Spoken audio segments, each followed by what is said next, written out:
இன்றைக்கு ஒரு மிகப்பெரிய சந்தேகம் எல்லாருக்கும் இருக்குது அப்படின்னு பார்த்தீங்கன்னா, ராஜயோகம் என்பது எல்லாருக்குமே வருமா, அல்லது வாழ்க்கையில் ஒரு தடவையாவது வருமா, அல்லது குறிப்பிட்ட சிலருக்கு மட்டும்தான் வருமா? அப்படிப்பட்ட அமைப்பு என்ன?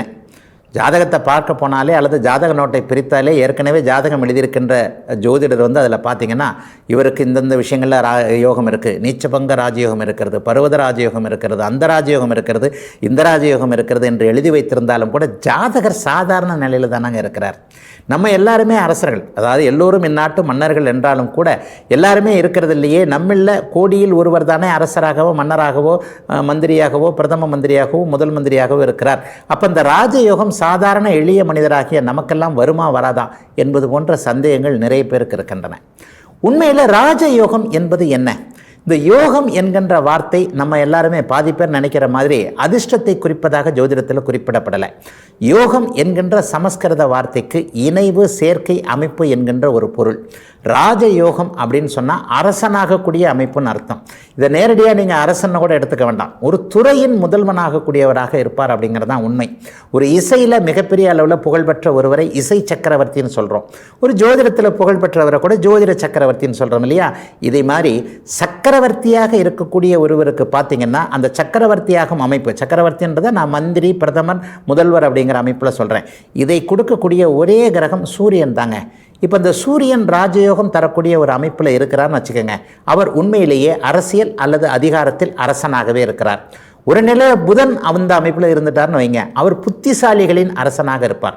ஒரு அறிவார்ந்த தொழிலில் அவர் தலைமை பொறுப்பு, இந்த மாதிரி சிஇஓ மாதிரியான அமைப்புகள், அல்லது அவரே முதலாளியாகி ஒரு மிகப்பெரிய நல்ல மேன்மை மிக்க புத்திசாலித்தனமான நிறுவனத்தை நடத்தக்கூடிய அமைப்பு. சுக்கிரன் கலைக்கு காரகன் இல்லையா? இப்போ நான் சொன்னேன், ஒரு இசை சக்கரவர்த்தி என்று ஒருவர் இருக்கிறார்னு வச்சுக்கோங்க. அவருக்கு பார்த்தீங்கன்னா சுக்கிரன் ராஜயோகத்தை தரக்கூடிய ஒரு அமைப்புகள் இருக்கும். ஆகவே ராஜயோகம் என்பது ஒரு துறையில் முதல்வனாக இருப்பதை காட்டக்கூடியது. சரி, எல்லாம் இருக்கட்டுங்க, எல்லாருக்குமே அந்த ராஜயோகம் இல்லையே. ஒருவருக்கு சுக்கிரன் உச்சமாகவே இருக்கிறார், ஒருவருக்கு சூரியன் உச்சமாகவே இருக்கிறார். சூரியன் நீங்கள் சொல்கிற மாதிரி சுபத்துவமாகவே இருக்கிறார். அவர் மேஷத்தில் இருக்கிறாரு, சித்திரை மாதம் தான் பிறந்திருக்கிறாரு, நல்லா தான் இருக்கிறாரு. ஆனால் எல்லாருமே அரசனாகி விடுவதில்லையே அப்படின்னு சொன்னீங்கன்னா, அந்த இடத்துல தான் நான் என்னுடைய சுபத்துவ பாவத்துவ சூட்சும கோட்பாட்டின் அடிப்படையில் லக்னம் லக்னாதிபதி என்பதை மிகப்பெரிய அளவில் வலியுறுத்துகிறேன். ஒரு நிலையில் எல்லாருமே பிறக்கிறோம், எல்லாருக்குமே ஒரே மாதிரியான கண்கள், கால்கள், கைகள் எல்லாருமே இருந்தாலும் எல்லாருமே ஒரே இடத்துல ஒரே நேரத்தில் ஒரே லக்னத்தில் பிறக்கிறதே இல்லை. எவர் ஒருவருக்கு லக்னம் லக்னாதிபதி போன்றவைகள் சுபத்துவமாக இருந்து அதை அனுபவிக்கக்கூடிய அமைப்புகள் ஜோதிடப்படி அந்த கணித சாஸ்திரங்களின்படி அமைந்திருந்து அதற்கு பிறகு பருவத்தில் அந்த தசைகள் எல்லாம் வந்து அரசனாகின்ற அமைப்பு இருக்குன்னு வச்சுக்குவோம். 70 வயதிற்கு பிறகு அவருக்கு அரசனாகின்ற அமைப்பு வருவதாக இருந்தால் எப்படி அவர் அரசனாக முடியும்? அந்த காலத்தில் அந்த நேரத்தில் அப்படிப்பட்ட ஒரு அமைப்பு எல்லாருக்கும் வரணும் அப்படிங்கிற அவசியம் கிடையாது. 10 வயதிலிருந்து 16 வயது வரைக்கும் சூரிய தசை வருதுங்க. அந்த 10 வயது பாலகனுக்கு இந்த காலத்தில், அந்த காலத்திலேயாவது இளவரசனுக்கு பட்டம் கட்டினாங்கன்னு வச்சுக்கலாம். இந்த காலத்தில் ஓட்டுரிமை இல்லாத இந்த காலத்தில் அவர் நிஜமாகவே எந்த ஒரு இடத்துலையும் எம்எல்ஏ மந்திரியாக ஆகவே முடியாதே. ஆகவே ராஜயோக தசைகளாக இருந்தாலும் கூட அது பருவத்தில் வந்து அந்த லக்னமும் லக்னாதிபதியும் சுபத்தன்மையோடு இருக்கும்போது மட்டும்தான் ஒருவருக்கு ராஜயோக தசைகள்.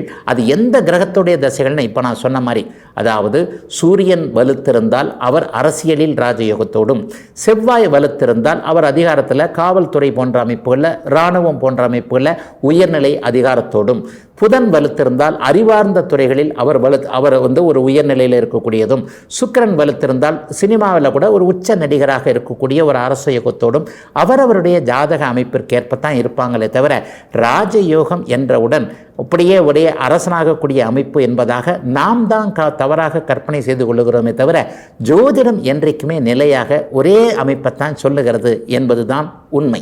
இதுவரை 12 ராசிகளுக்கான இன்றைய ராசி பலன்களையும் ஜோதிட சந்தேகத்திற்கான விளக்கத்தையும் பார்த்தோம். மீண்டும் நாளை காலை இதே நல்ல காலம் பிறக்குது நிகழ்ச்சியில் உங்களை சந்திக்கும் வரை உங்களிடமிருந்து விடைபெற்றுக் கொள்வது உங்கள் ஜோதிடர் ஆதித்ய குருஜி.